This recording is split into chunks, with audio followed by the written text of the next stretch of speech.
Hi everyone, welcome to our Facebook Live. I know it's not Tuesday but Monday, but me navigating these Jewish holidays, I needed to come to you today. I didn't want to skip this week. And I'm gonna start actually by talking for a couple minutes about the horrible incident in Vegas last night where so many people lost their lives. We will get to talking about forgiveness, though I feel called to do something different than what I originally planned. And I just wanted to say a few words. First of all, of course, sending love and prayers and healings to everybody that has been hurt, to the families of those who have lost their lives, and hoping that everyone finds their path back to peace soon. One of the things that I know from growing up in Israel is that when we are faced with an act of terrorism, and it doesn't really matter what the motivations are, any act like this is an act of terrorism, it can be hard to get back to life, whether you are personally involved or not. And in the context of mothers and daughters, what I want to talk about is just helping you for a couple of minutes realize a couple of things that you can do today to support your daughters and your sons as this is going on. And the first thing is, don't obsessively watch TV. It doesn't actually help. Stay informed, find out what's going on, but the honest truth is that within a short amount of time, we actually have the information. And replaying videos and constantly watching what happens when what's happening when there's actually nothing new happening, all it does is increases the fear, it increases the anxiety within us. And when parents ask me, what do we do? Right? What do I do? And I've spoken to parents from all over the world about this because, unfortunately, we live in a world where things like this happen all the time. Is that what you want to be doing? Is you actually want to be focusing on what it is that you can control, right? We cannot control. Again, whatever the motivations are, I don't think that we know yet, but we can't control a lone man who goes out and shoots people in the same way that we can't control terrorists who are ideologically motivated. What we can control is the life that we're living today and what we are doing in our lives and how are we going to make a difference. And so my suggestion is always to look at how you're living your life today and how can you make a difference for the better for somebody in your life. It's proven that when we are kind to others, when we show kindness, when we act in kindness, we actually benefit from it, or we feel better. And regaining control for you and for your children and showing them that they can make a difference in this world today by acting, right, and by creating the kind of world that they want to see around them can make a difference. I know that earlier today when I was shopping, I was going up the elevator to the supermarket that I shop in, and I saw this lovely woman who was clearly from another faith. We live very different lives, and I just noticed something. I thought it was a necklace, but it was actually part of her shirt, and I thought it was beautiful. And I took the moment to smile at her, to ask her about it, to tell her that I thought that it was beautiful and wish her a lovely day. And I could see that at first she was a little bit taken aback. She was kind of surprised by me approaching her. And then it ended up with a smile and with both of us walking our own separate ways. All it takes is those little small moments. It doesn't take something big to make a difference and to make that shift. And so therefore you can help yourself shift out of feeling helpless and feeling like, what am I going to do? And there are many ways to get involved politically, and you can do that. But in your immediate moment, shifting from that to shifting to seeing a world of peace, seeing a world of making a difference in others' lives and allowing people to make a difference in your lives. So go try it out today. Try it out with your teens. Find ways to contribute to the world that you live in, your small world around you. So one less person feels lonely. One less person feels like they're not part of society. And in that small way, if we all take that small action, we'll actually be creating a big action and a large action. You'd be amazed what would happen, right? If you watch the movie Pay It Forward, which if you haven't, you totally should, and you should with your teens. All it takes is a small act, right? A small act of kindness can make a huge difference in our world. So go and intentionally create little moments of kindness today, or even find a way to make a big moment of silence. A big moment, who knows? So if you are slowly coming and joining me, feel free to send some hearts, say hello. Would love to know that you're there. And kind of forgot this at the beginning because I was so into talking about Vegas, but hi, my name is Tova Gar. I work with parents and teens, helping them navigate the teen years successfully and with love and communication and success. And I work with parents on learning how to raise teens in a digital world with all that brings for what you know and mostly what you don't actually know. And I believe that will make a big difference in yours and your teens' lives.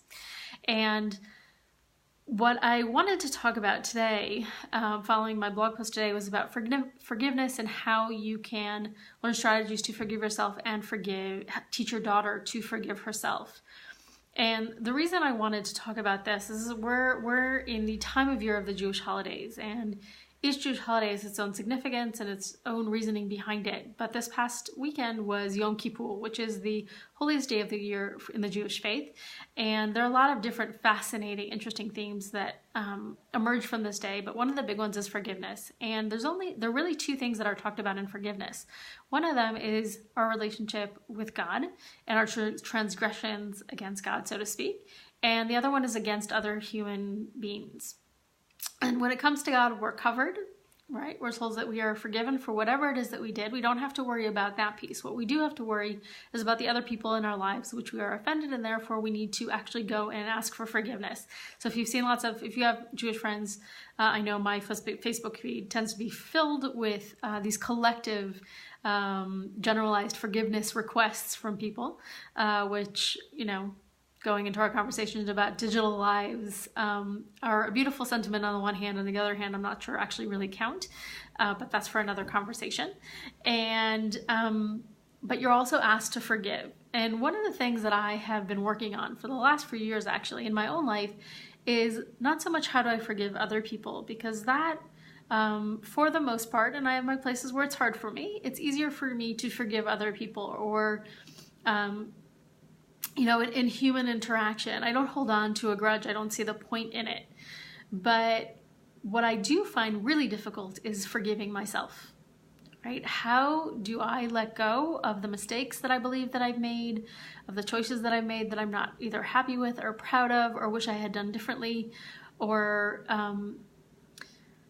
really kind of it's a constant struggle, right? If you've been with me for a while, you know that I call myself a recovering perfectionist, because when I was a teenager, I tried so hard to be perfect on the outside, and there was such a mess going on outside, and a lot of the time I actually managed to fool the rest of the world that things were quite great on the outside, even if they weren't on the inside.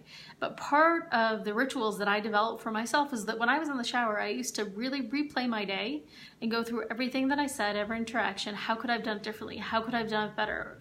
Where did I do it wrong? I really obsessed about it quite a bit. Now, I'm not a teenager anymore, and I've also done a lot of my own personal growth work, so I don't do that anymore. I actually enjoy my showers and brainstorm in them. But I do find myself still in moments where I can't truly forgive myself.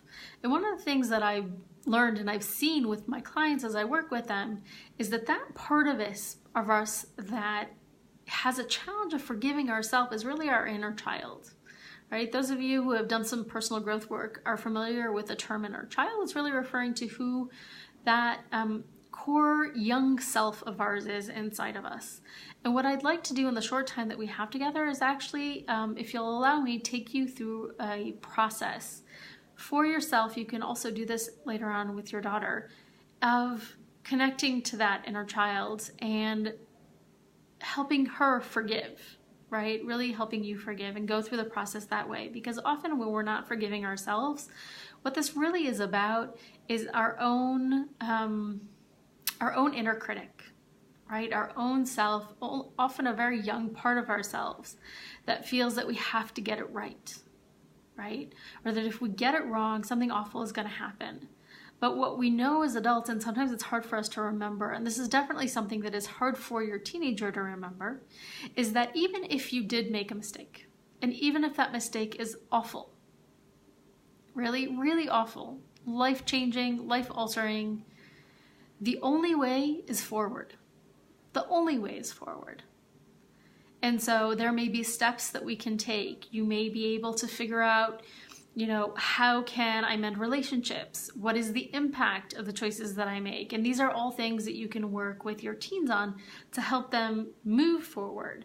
But in order to fully move forward, you really need to be able to go inside and find that part of yourself that's hurting and ask them what it is that you need. So what I'm going to ask you to do right now, if you're in a place where it's safe to do so, and I hope it is if you are with me watching on your phone or on your computer, that you're in a place where you can close your eyes. And I'm going to ask you to close your eyes.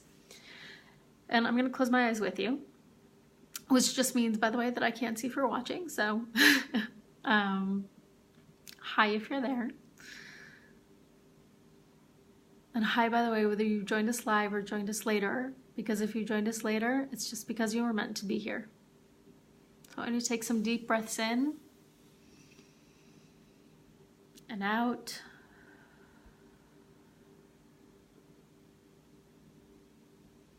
In again. And out. And as you continue with these deep breaths, I want you to let all the worries of the day wash away, whether it's what's going on in the news or in your personal life. Maybe your teen was particularly obnoxious this morning, or even if they were especially loving and gave you a hug before they walked out the door. Whatever it is, just let it all go. And as you're taking these deep breaths, I want you to think of a moment that happened recently where you feel you need to forgive yourself. Something that's on your mind where you wish you had done it differently, or maybe said it differently, or been or showed up differently. Whatever it is, find that moment for you. And as you find that moment, I want you to think of yourself kind of like the mini-me version of you that's sitting inside your heart. I want you to say hello to that version of yourself and ask her how she's doing today and how she feels about this incident that happens. And get her perspective on it. She might be upset, she might be crying, she might just be apathetic, whatever it is.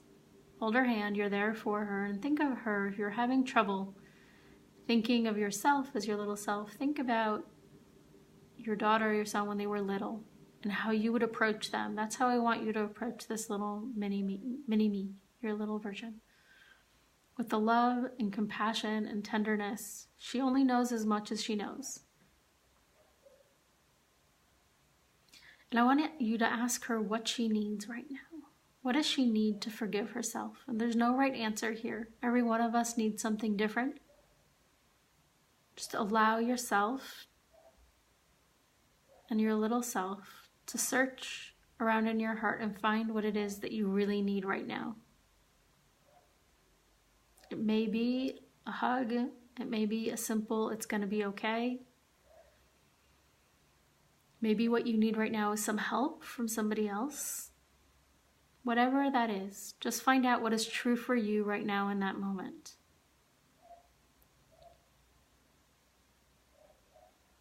And when you get an answer,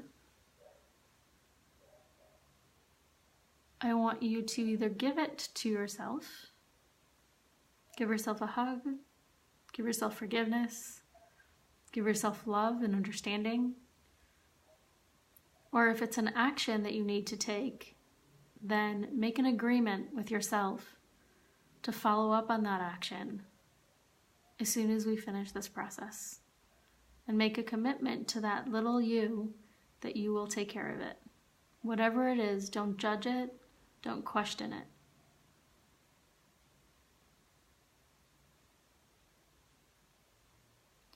And I want you to look at this little version of yourself and thank it.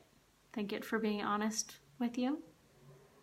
Thank it for trying to care for you, because that's all she's trying to do. She's trying to care for you, even if not always in the best of ways, because it's what she knows. She's a child. I want you to give her a big hug and thank her for being with us today. And let her know that you are always there for her. I want to take you to take a few more deep breaths. In and out. And in and out. And when you're ready, I want you to open your eyes. And I want you to remember. Now, for some of you, this was really easy. For some of you, this might have been a little bit more challenging, and that's okay. I want you to go back to this replay, either here on Facebook or on YouTube later, and I want you to do the process again. If you found it hard to access right now, or maybe you were in a place where that wasn't possible, that's okay. This is a really important process. And when I do this with my clients, I do it longer, I do it, more expanded, and we explore deeper. And I do this with mothers, I do this with girls, I've done it with a few boys already when they're willing to give it a try. And one of the reasons that I brought this to you today, instead of talking practical strategy, which is what I try to do with you often, is that forgiveness starts from the inside. The first thing we need to do is forgive ourselves, because when we don't forgive ourselves, not only do we end up struggling, does it come back to bite us, right? It does. It's just the truth. But also, that pent up frustration ends up coming out on everybody that we love, and they often don't know where it's coming from or what the issue is. And you may find that this happens to you, and you may also find out that this happens to your daughter, and you're not really sure what's going on or why she's behaving the way she is. And often when I try to break this down with the girls that I work with, and I'm like, let's break this down. So what's that about, right? Or why did you blow up your mother that way? Right? Or your friends, what's really going on? And often it's because they've done something that they're finding difficult to forgive themselves for. And that doesn't have to be something big. It doesn't have to be something scandalous. It doesn't matter. It's not objective. What is painful for us, what hurts us, is not objective. So don't judge yourself and don't judge your daughter. Just make sure that you find the tools to help yourself get over it and be set in a mindset of, let's not think about the past. The past has been, right? And the future, well, we don't know what's going to happen in the future, but we do know what's going to happen right here, right now. And that is what we have control over. So allow yourself to give yourself the time to forgive yourself and to learn how to deeply do that so you can move forward and to create the steps to move forward. Sometimes that inner forgiveness is going to be enough, and sometimes you have to take concrete steps to move forward. Don't beat yourself up because you said the wrong thing to your daughter, or because, which I've heard lots of mothers say, right, that I gave some advice and then they're like, oh my God, I did exactly the opposite. I've been doing it all wrong. Don't beat yourself up. There's no point. There's no point. You were doing the best that you could at that given moment. Okay? And so was your little inner self. She was doing her best, the best that she knew at that moment. And so now you know different. And so now take a commitment to move forward and take action so you can live the life that you want, so your daughter can have the life that you want for her. So you don't have to be in conflict. The teen years don't have to be about conflict between the two of you, even if it's her job to separate from you. It doesn't mean that you always have to be fighting and at each other's necks. It doesn't. It can be different. So if you're ready to make things different, if you're ready to forgive yourself, if you're ready to forgive her, if you're ready to move forward and take those actions, I'm going to put a link underneath in the comments below for a short complimentary session with me to try to figure out what the next steps are, if that is something that you are ready for. I want you to be able to forgive yourself for everything, because life is a lot lighter that way. And the truth is that when we're able to forgive ourselves, we're able to move forward, and that's what I want for you. So I'm wishing you a wonderful week. I will be continuing to celebrate the Jewish holidays with love and with family. For those of you who are celebrating, then a continued Shana Tova and Chag Sameach. And for those who are not, then I just hope you have a wonderful week, and I hope that the news that we hear the rest of the week is one of love, one of peace, one of unity, and one of many people around the world stepping up for acts of kindness and acts of good, because the light always wins over the darkness. Have a great day. Bye-bye.